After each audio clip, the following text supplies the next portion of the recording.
You're about to listen to a brand new episode of the Foreign Lady podcast. Make sure you like and subscribe. Now, let's get to the episode. Hello, everyone. Welcome back to another episode of the Foreign Lady podcast. I'm your host, Liz. And on today's episode, I have a special guest for you today. So I'm going to introduce him, and then I'll let him kind of give us a little background about who he is, what he does.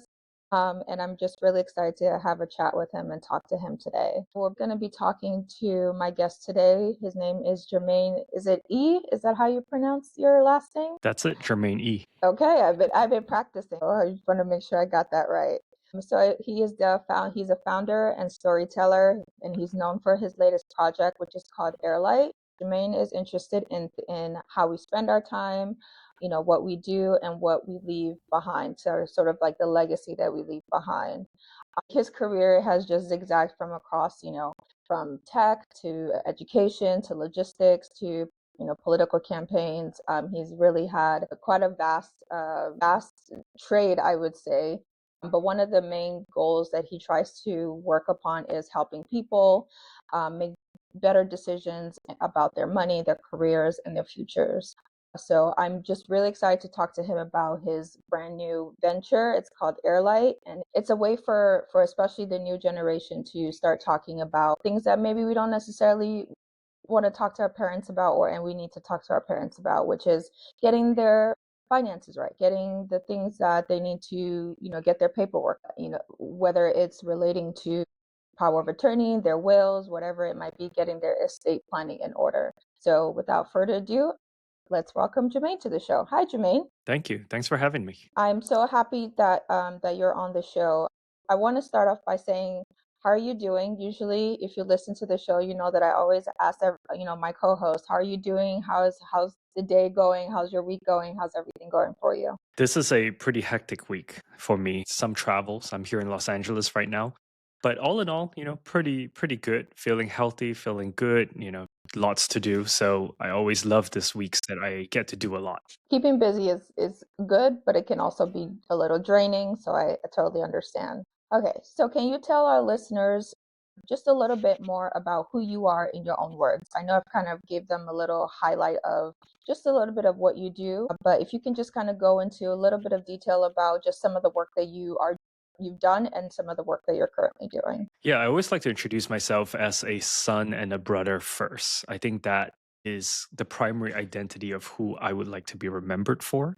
I'm not always perfect at it, but I try to be a good brother, for example, helping my sister move this weekend, actually. So these are the things that I spend quite a bit of my time doing. But aside from that, I've been an entrepreneur, I think, not by choice, but by circumstances in some way. So what I mean by that is like when I graduated from university, I realized that I was either overqualified for a job or underqualified for a job. So when I go talk to a recruiter, they always think, if we brought you on, we don't think you're going to stay around for too long because you're a little bit overqualified, at least on paper, right? It's hard to really know. And then on the other hand, everything that I found interesting, I was underqualified for. I just didn't have enough experience. I think the circumstances made me pursue entrepreneurship, which basically means I just had to build something for my own all the time.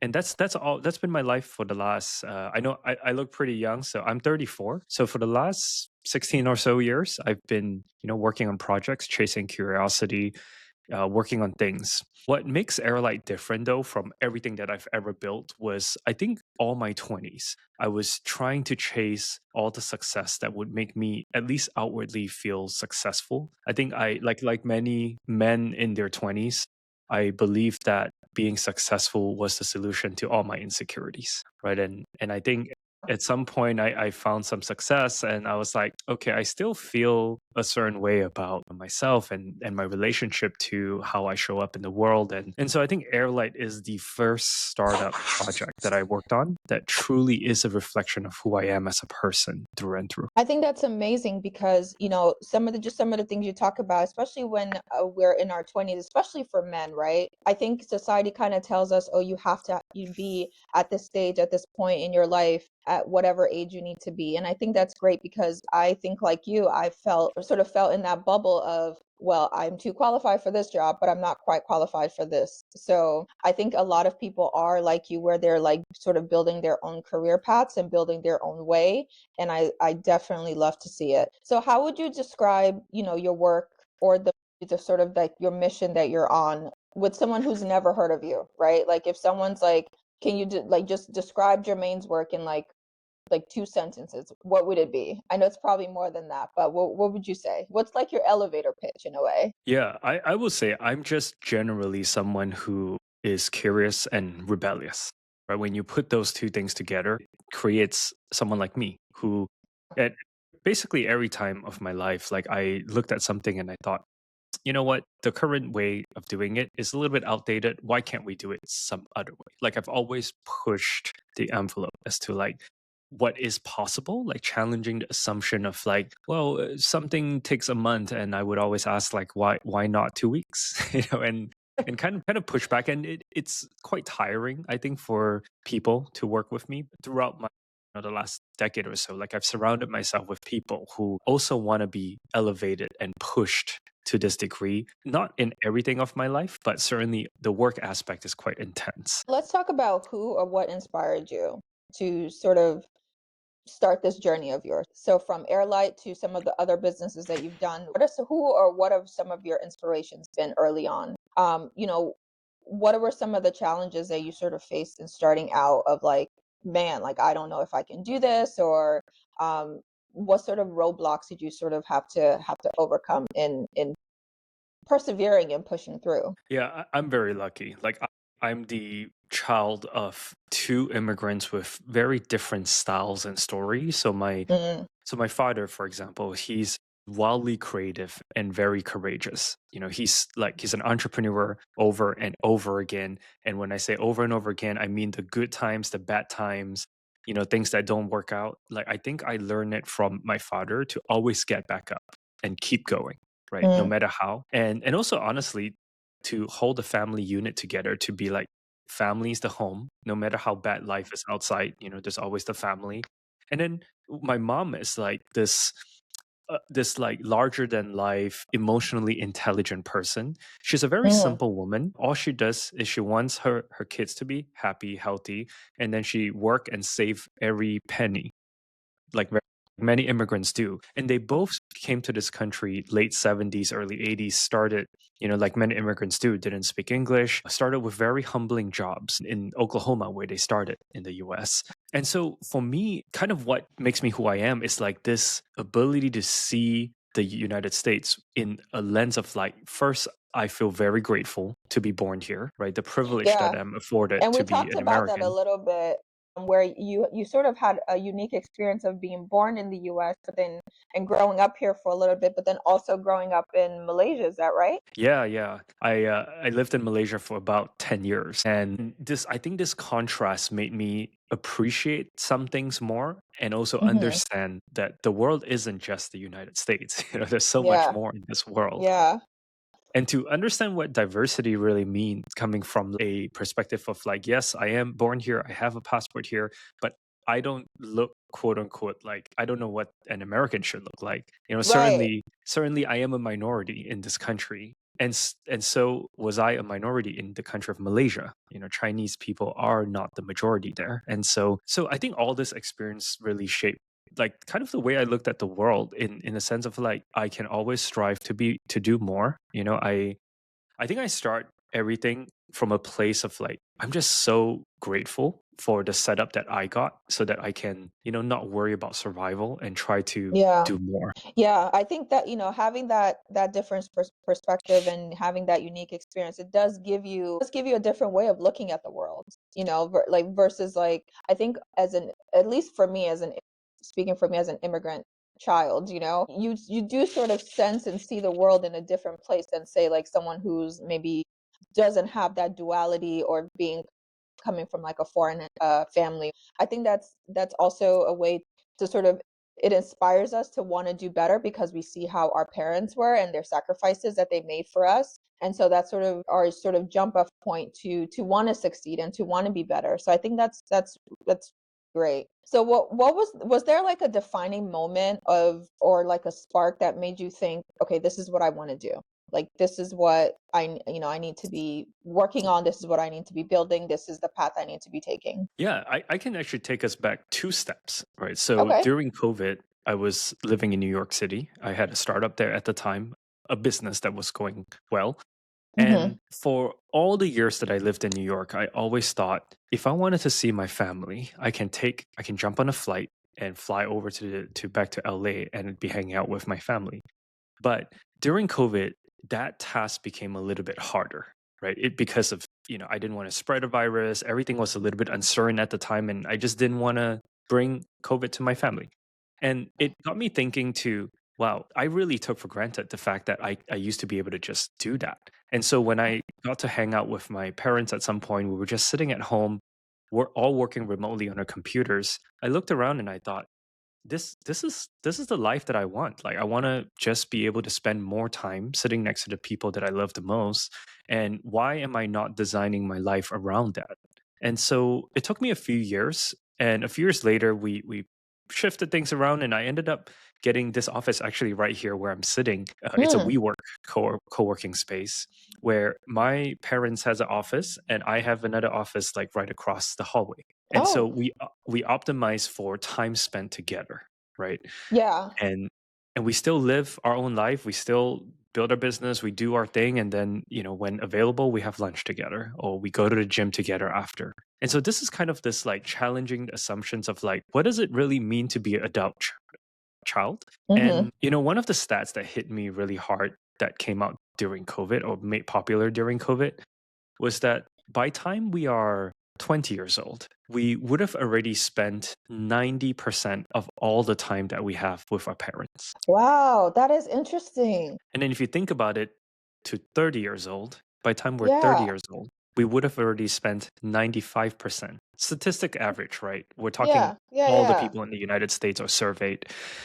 So and at the time I was 30, and if I had already spent statistically 95% of all the time I have with my parents, why wouldn't I look forward to the next 5% and think about how I want to spend it in the best Yeah. way possible, right? Because Yeah. at some point I'm going to have a family and kids, and I'm not going to be able to sit in the same office. But until then, that's how I redesign my life a little bit. That's yeah. No, Yeah. go ahead, please. Yeah, so one of these lunches that we have, my mom, my dad, and I, we love this Thai food place right here in Pasadena, and we were having lunch, and I asked my mom, I said, "Hey, you're 60 now. Like, when do you want to retire?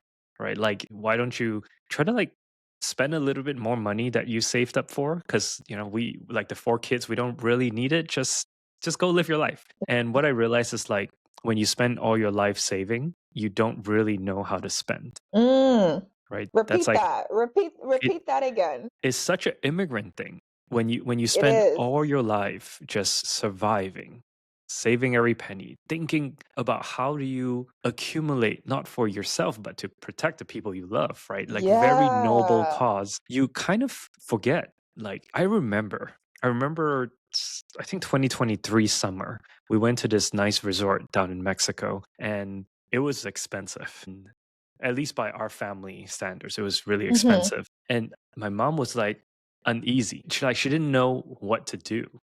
She's like, yeah, this coconut's like $12.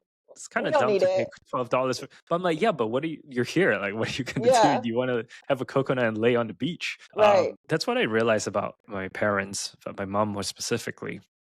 And so, with the topic of retirement, I realized that the insight that I got from her is that she didn't necessarily fear retirement, or the anxiety around retirement is not because she didn't have enough. It was Right. because she didn't know what she had. So she kind of knows I have 401k, I have this investment account, I have the savings, but it was hard for her to like put it all together and think what does that mean for the rest of her Right. life. Right. Right. So being the techie guy I am, like I built out a very simple like ChatGPT. Essentially, it was inside of ChatGPT, and it was prompted to ask her questions of like, what was your hobby when you were 18? What did you like? Like, what was a gift that you still think of from your entire life, really. Mm-hmm. So I started asking her these questions, the things, the people. And a few months later, I realized that if I had all this information, I was able to organize it into a legal document for her. Mm. And that's when HeirLight became like an estate planning thing.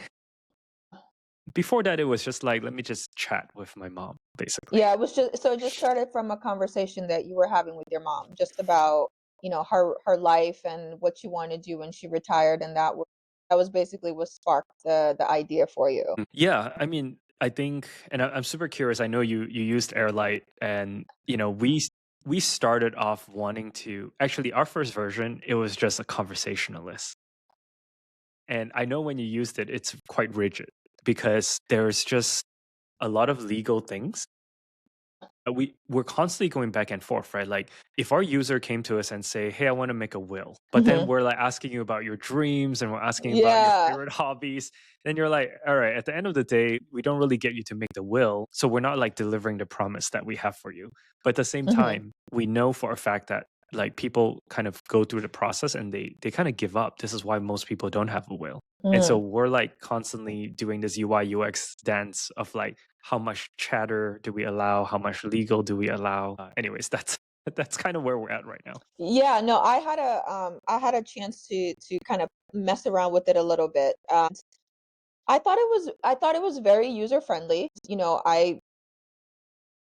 I used to live in California, so I pretended that I was still living in California, and so that was a lot easier to sort of navigate. And I have a child, so it was kind of able to I was able to sort of plug in some of those things that, okay, what does my power of attorney look like? What does my estate look like? What does my whatever I have, my possessions, what does that look like? And I like the AI feature of it, where it like asks you questions and you're able to fill that in. I thought that was really helpful. Let me look at some of the things I jotted down here. So I thought And some of the prompts were. well, and feel free to be direct and honest, even if it makes Airlight look not great. Because I'm Yeah. genuinely curious because whenever someone listens to this, it's probably going to be a new version by then. Like because we're iterating, we're getting user feedback, and we're constantly just making small improvements to it. So whatever you tell me helps me today, but then when this gets published and somebody listens to it in like 4 weeks from now, the Right. app is probably improved. So I'm happy to hear what you went through because I'm Yeah. seriously, genuinely curious about it. Yeah, absolutely. So here's some of the things that I liked, and then we'll go into some of the things that that were maybe a little tinkering with. So I like that the prompts were sort of prominent in every step. So I was able to go from one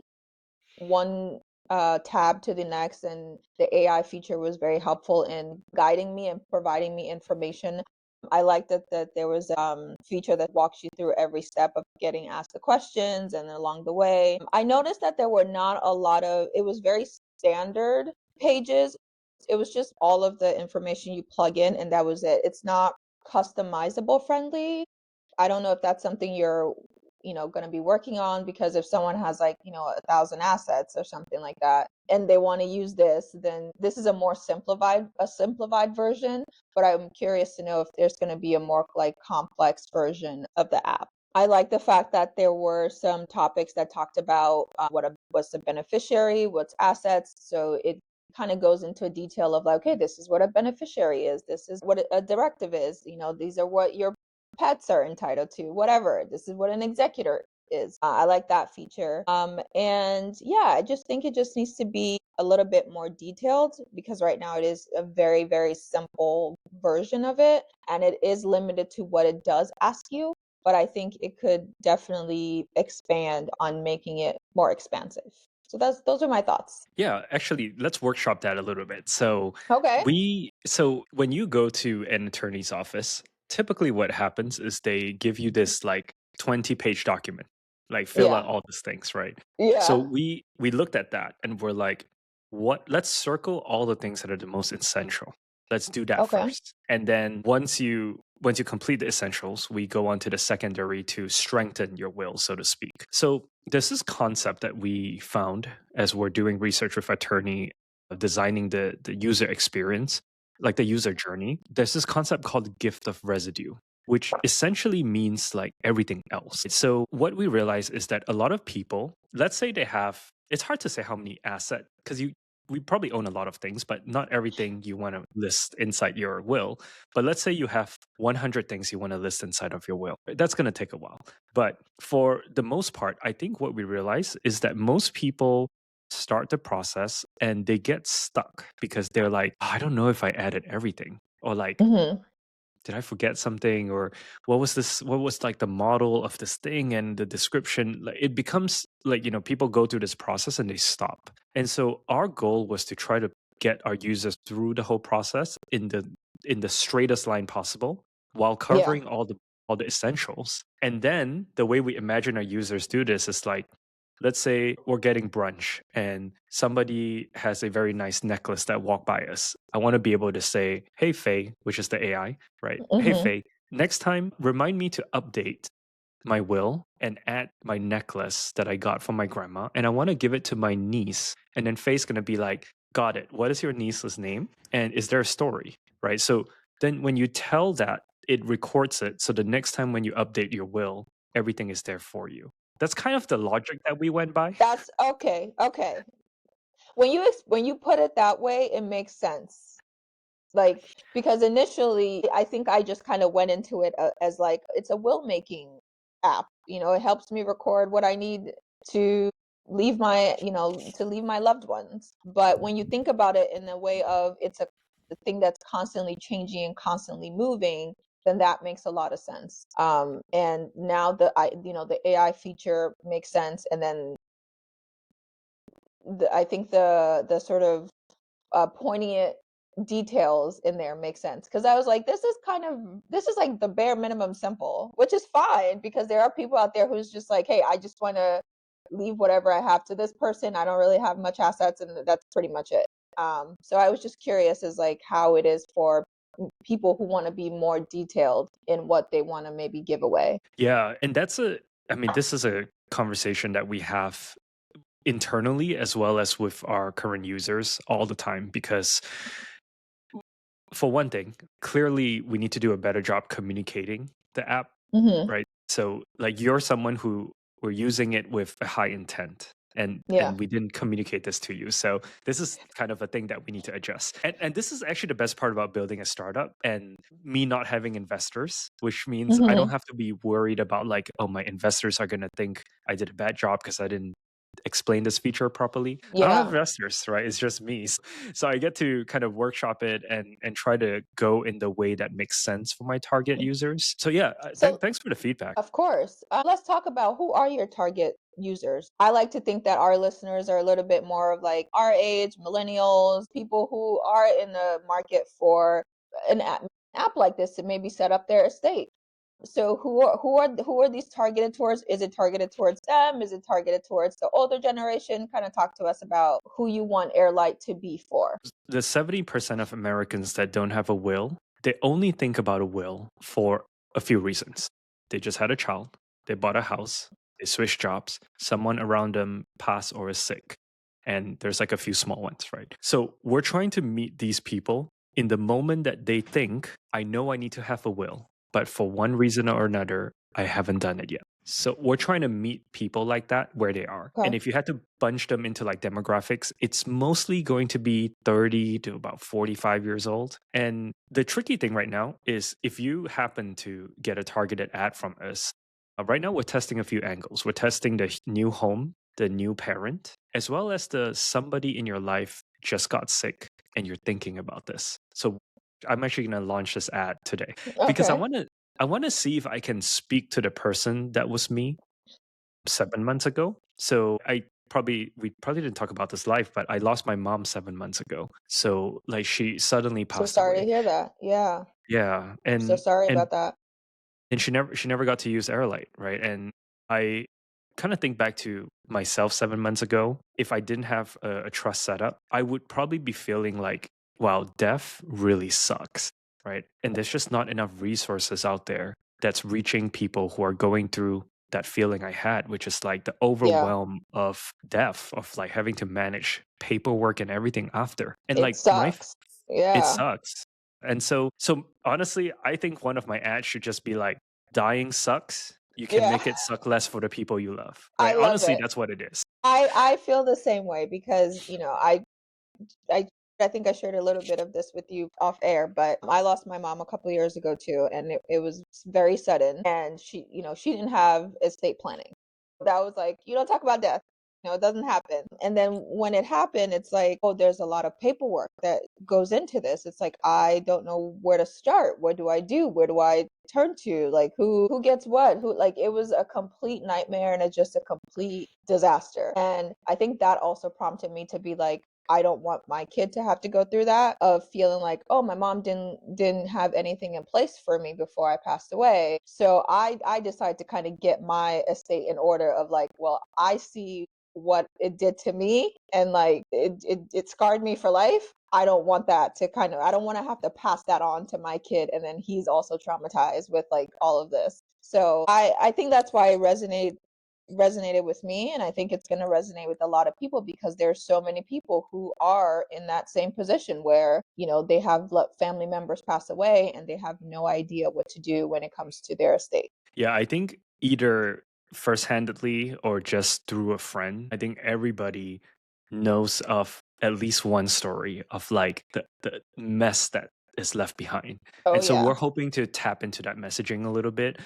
Honestly, like my goal here in the long term is I want to build out so that we have a Spanish version. Like I definitely want a Mandarin version because I know for a fact my mom's facial lady who speaks only Chinese, right? Mhm. She talks to my mom about these things, and of course my mom tells her what her son's building and everything, and her facial lady started talking to all her clients who all speak Mandarin. And I was just like, you know what, in all the immigrant households, this is like, it's definitely not a topic, and It's not. it feels so far away, right? Like legal things feel so intimidating. Yeah, yeah. Hmm.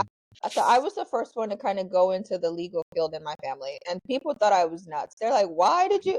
Because it's not something we talk about. It's like when it comes to things that are legal, our parents' generation, like they didn't want to mess with any of that.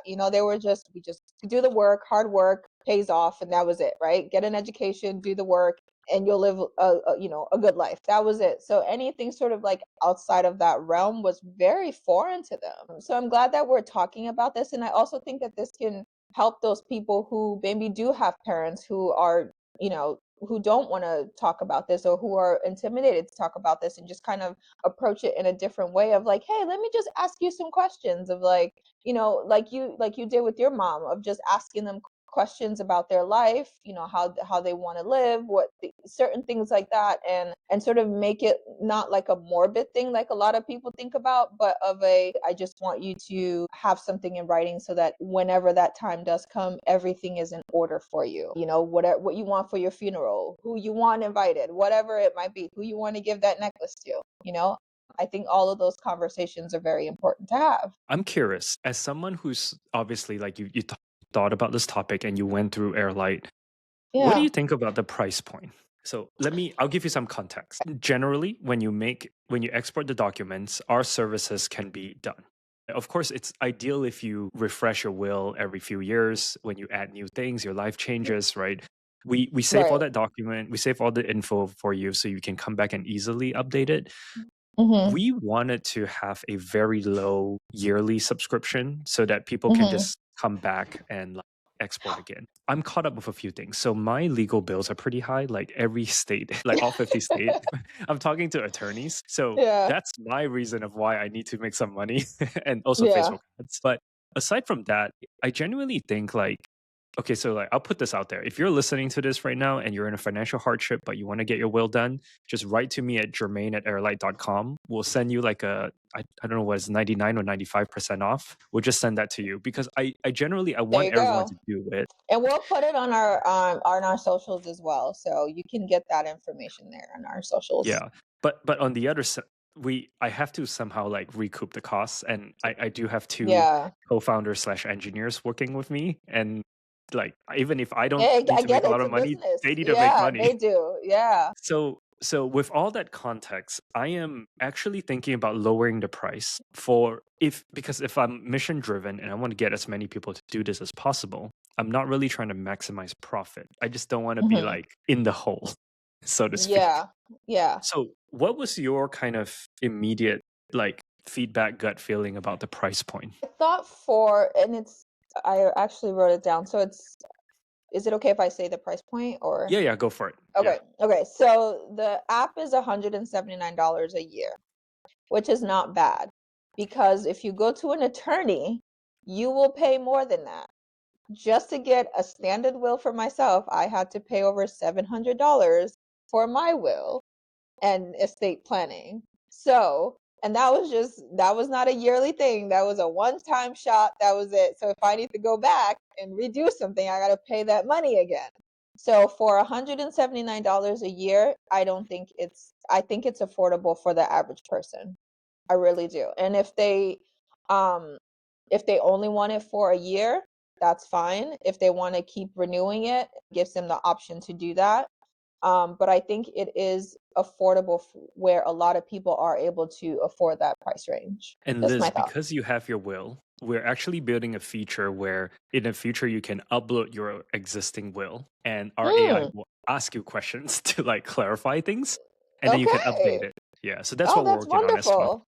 Yep. Yeah, that's wonderful. So yeah, so I think I have a little bit of a unique perspective because I've gone through the process of actually doing it like I've gone through the attorney process and all that, and it's fine, but it's costly as well. So I think this is a better alternative for people, especially if it's available in all 50 states. Is it available in all 50 states? I'll ask you that. Not yet. Okay. Where Kind of is back it to the point. available? As of today, I think we are live in California, Oklahoma, and Texas, but we have 8 or 9 states coming. I'll Okay. look at my credit card statement from my lawyers. That's where I know. I also want to explain something. So AI is not drafting anything, right? The Okay. AI is the conversation, right? The AI trained to ask the user conversation. In the back of it, there is a template that a lawyer approved, review and approved from your state that you live in. All Hmm. the AI is doing is to kind of ask you questions and fill in the template, right? Okay. So we're just asking you clarifying questions. Okay. That's that's basically it. Like it's I do have a not really question a trade though. secret. Yeah, go for it. Yeah, no, I do have a question. So at the end of the form, because I printed it out, and so it is a legal binding document. All you have to do is notarize it, right? Do you have to go to an attorney to notarize it, or do you just go to like a notary and just say and have a witness and then they can notarize it and it's legal? How does that work? So all 50 states slightly different. So for every will that you export, we have the instructions for you for your state. Generally though, if you get it notarized by any official notary basically, it will be Okay. wet valid, right? And Okay. like in California, for example, you cannot do like remote notarization. There's 2 states Mm-hmm. that allow for it, and then some states are like you need a witness. Some Yeah. states you need to be the witness has to be in the same room and making eye Room. contact. Yeah, So yeah. there's It's like so weird. I know. yeah, It's so there's very all weird. sorts of different things, and Yeah. we like one of the first questions we ask you is what state you live in because that Mm-hmm. is pretty much the most important thing we need to know. Yeah. Hmm. Okay, that's good for all of our people out there. So if they're not in one particular state that it's accommodating quite yet, then it's gonna come. Okay, that's great. I have to say, I So really where could appreciate you actually going through the app because, yeah, you know, I've talked to I like podcast to be hosts sometime. prepared. I like to Yeah, be prepared. I want to give you a shout out. So you Yeah. really did the whole thing. So I know because on my end I see like your account and complete. You actually did all 3 documents. So I'm like, oh, this is incredible because you know, sometimes I talk to journalists and they're like drafting something, and I'm like, but Hmm. you barely use the app. And so I'm like, sure, if you want to say all these things, but like I would really like you to use the app and tell me if Yeah. it's good and what you think about it. So I have to give you a shout out for actually doing it. So thank you. Thank you. Thank you for letting me use it. Yeah, I tinkered with it this weekend and it was I had like I was literally on it for like 2 hours, just like working like trying to fine tune it. I'm like comparing it to like my actual one and I'm like, this is kind of cool. So yeah, it Amazing. was really Thank good. you. Yeah. So because you work so much and you're trying to get HeirLight off the ground and you're constantly busy, how do you avoid burnout? Like how do you stay grounded? I have to say, I'm really bad at this. I don't burn out because I am building I'm so mission driven right now, right? Yeah. This Airlight is like my life's mission. At least it is right now. Things can change. So last week I was in Arizona actually meeting with lawyers for for this. And then my girlfriend had a trade show in Vegas. And we Mm. decided to take a long road trip through Sedona and Grand Canyon and then make it to Vegas. Day one of the road trip, I'm chill. Day two, I'm a bit antsy. I'm like, I feel so behind. Day three, we're kayaking in the Grand Canyon. I'm just like, I just can't stop thinking about work because I feel so behind. By day four, I was just like, not fun to be around. So honestly, I'm trying to get better at this. Like I Yeah. know, like logically, I know that I can always work on things after, and most of the things are not that urgent. But Hmm. I think emotionally or whatever, this conditioning that I have is still I wake up feeling I'm behind all the time. And Yeah. it's not fun. So I try to like meditate is maybe a too professional of a word. I try to do like breathing exercise to just ground Okay. myself a little bit. Yeah. I journal. Yeah. Okay. Well, that's all great ways to avoid burnout. So I like to kind of ask people about how do they do their own self-care? Because our mental health is very important and very prominent, especially in our society today, and with trying to avoid burnout and working a lot. What do you do for yourself? I mean, I have a therapist. She's awesome. I talk to her every 2 weeks now because there's not so much to talk about. I generally know what Yeah. I need to do. And, at first I thought, okay, I probably should get some grief help, just in case I'm working through things.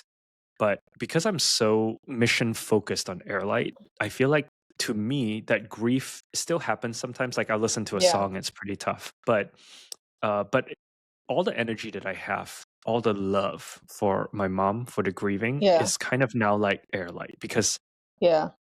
we grew up watching my mom. Like I remember Tell us a like little bit about your mom. I love moms. So tell us about your mom.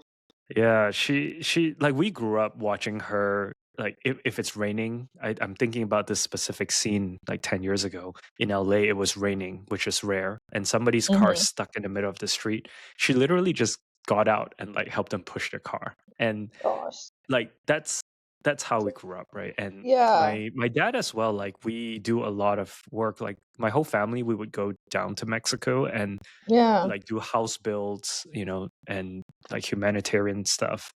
So I grew up in a family that is constantly channeling our energy because we're a Buddhist household, so like we believe in Mm. karma. And Hmm. so we try to just put out there all the good things that we can, Yeah. even on days that we don't have a lot, because we definitely as a family didn't have a lot most of our lives. Yeah. And to watch them like constantly do things for others, it's great. But yeah, my mom, I've been talking about her so much because of Airlight. She would Yeah. hate this if she was alive. She would probably be like, can you please stop? Can you stop talking? I remember one time, so she raised 4 kids. And she has an MBA, by the way, from her 80s. I think she got her MBA 1985. And because her English is like her third language, she always felt very insecure about English. And after raising 4 kids, she's like, all right, I need to do something. Like, I can't just stay at home. So she wanted to go back to work and she got a admin job, which in my opinion is she's way overqualified for. Mm. But because of her being her, she's like, no, it's okay. I'm just gonna do this job, and then if it works out, we'll see. 8 years later, she rose up and became the VP of this huge multi-million dollar corporation because I think people just love her. And she's just like hardworking. She just doesn't complain. And mistake, like a huge mistake, she doesn't ask for a raise because she's an Like immigrant many mom. of us. Yeah, like many of Yeah, us. yeah. Yeah. And so 8 years down, I just realized like she was like very underpaid. She was overworked. And we started a business together because I told her like, hey, this is the whole transition. Like, let's spend more time together. And one way to do that is to be doing something together. And so she at 58, 9, took a leap of faith and started a business. And because she's Wow, not that here is now, impressive. Yeah. yeah, and honestly, she crushed it because she died a millionaire, Go mom. right? Like Go coming to mom. this country, helping clean homes, washing dishes, working 3 jobs in Oklahoma until when she passed, she was 62. She died a millionaire. And she would never say that out loud because that's Yeah. not who she is. And Yeah. it makes me very proud and a little bit sad because, she never get to enjoy the fruits of her labor. Yeah, that's always the hard part, honestly, is that when they've done all of the hard work and it's time for them to kind of reap the fruits of their labor and like just relax and enjoy their life, they're tragically taken too soon. So I think that was what affected me too. It's like I can take care of my mom now. This is when she should be just relaxing and not having to worry about anything. And so I think that's a little bit hard, but also knowing like how they live their life, like she was a hard worker and always wanting to help people. And I think the way they live their life is also an inspiration because clearly it helped, shape who you are and help shape HeirLight. So I think that's always Yeah, a wonderful thing. folks in this office here still sometimes talk to me about her. And that's the cool Yeah. thing about sharing an office space is that everyone who works here, our neighbors, they all know her. So Yeah. even though she's not here now, I'm still like working in the same space. It's nice. Occasionally I'll get like a fun story that I didn't know Mhm. about, or something Yeah. funny that my mom did. And it's really nice. Yeah. So yeah, Yeah. I love what we got to live in the last few years. A little too short, but it's okay. Yeah, that's awesome. All Mhm. right, so I'm gonna do a little pivot here, okay? Is there any dream collaboration that you would like to make happen? Like, Ooh. what's your big dream? Who are you collaborating Wow, with? that's a great question. I don't know. I don't really have like a dream collab. I will say, when I started a business with my mom, Gary V gave me a really good piece of advice. Okay. Yeah, because we were struggling with hiring. Yeah. We had differences in how much we pay and how Mm-hmm. we hire and how fast we hire. Right. And I think this quick chat that I had with Gary V at an event 2 summers ago. He just like, hey, just remember that all of your mom's lived experience shapes the way she sees the world, and you just have to like over communicate and address the uncertainty and fear. So at the time, she was a little concerned that if we overhired, that we would burn too much money and not have enough sales and things like that. And a very reasonable concern. Mm-hmm. And what ended up happening is like we just sat down and just kind of mapped out like what's the worst case scenario. Right. Worst case we can always fire responsibly. And my mom doesn't like firing people, so we're like, okay, if we had to fire someone, we're gonna pay them 4 months extra just to help them get back up with the feet. So like we kind of walked through all the scenarios. And so long answer to your short question is I don't know what I would do with Gary, but yeah, he's always been like a nice influence in my life. I actually met him because Okay. he came to speak at my university. Oh, nice. Okay. Yeah, he's been Are always there been super kind. Yeah, that's wonderful. Are there any other like mentors that are kind of guiding you in this process or that you have that are sort of like your voice of reason, your inspiration, people that you go to that are like are when you're like, all right, this is getting too much or you feel like, ah, I can't, and they sort of like, nope, you got to get back in there. Like who are those people for you or do you have those people for you? I don't have one mentor specifically. I do have obviously like my dad, my 3 siblings are Yeah. very close to me. And then I would say in terms of like living life, my girlfriend is like a living reminder for me. Mhm. And here's why. We met on stage actually speaking at a conference in Latvia. And the Oh, conference was about humanitarian aid for Ukraine. This is okay. 2022. Okay. She's Ukrainian, so she's done some incredible humanitarian work in the world.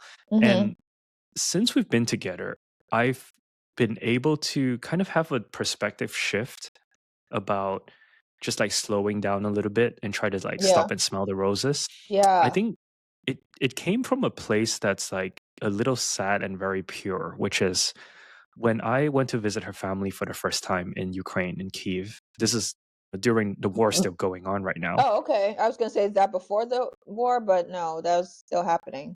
It's during, yeah, it's still Yeah, happening. yes, yeah, yeah. And I asked her like, "Hey, why do people dress so nice all the time?" And it's like it's so much effort to like dress up to go out. Mm-hmm. And I say and I specifically asked if like is it common that her family wears jewelry and things like that? Mm-hmm. Nothing extravagant, right? Just like I don't even wear a watch. So I don't I generally just like go out very casual. And she's like, a lot of people used to save their best clothes for special occasions, but since the Yes. full-scale invasion happened, like every day is a special occasion for them.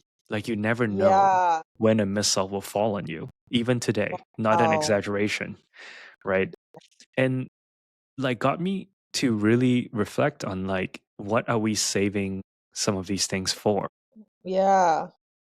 That is so cool because I actually saw it on I saw this video on social media where this woman was talking about it of like, why are you saving that special outfit for an event that you may or may not go to? Like wear it down the street, wear it to the grocery store. Like you never know when your life might be tragically cut short or what's going to happen. Maybe you are sick or whatever it might be and you don't get to wear that outfit anymore. Or you can't wear that outfit anymore. So like every day should be a day to celebrate because you just never know what can happen. And I think that's really, really cool. And that's such a good way to look at life in a very good perspective to look at life.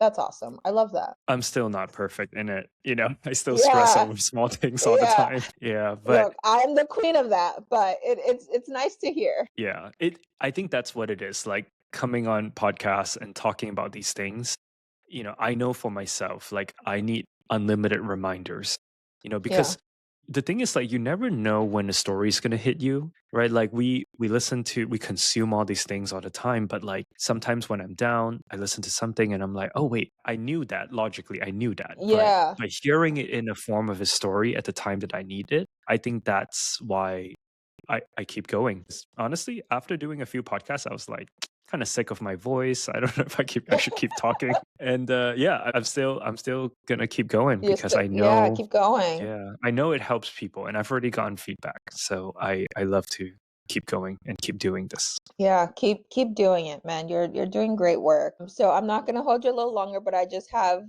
just tell everybody how they can get Airlight, where they can get it from, how they can download it, and where can they find you and your work. I'm easily found everywhere. I have a one of one name. I'm named after Jermaine Jackson. So Jermaine and my last name is Ee. Okay. Okay. Yeah. And yeah, I and gotta hear Airlight. that story. Well, I can tell it to you real quick if you Okay, want. real quick.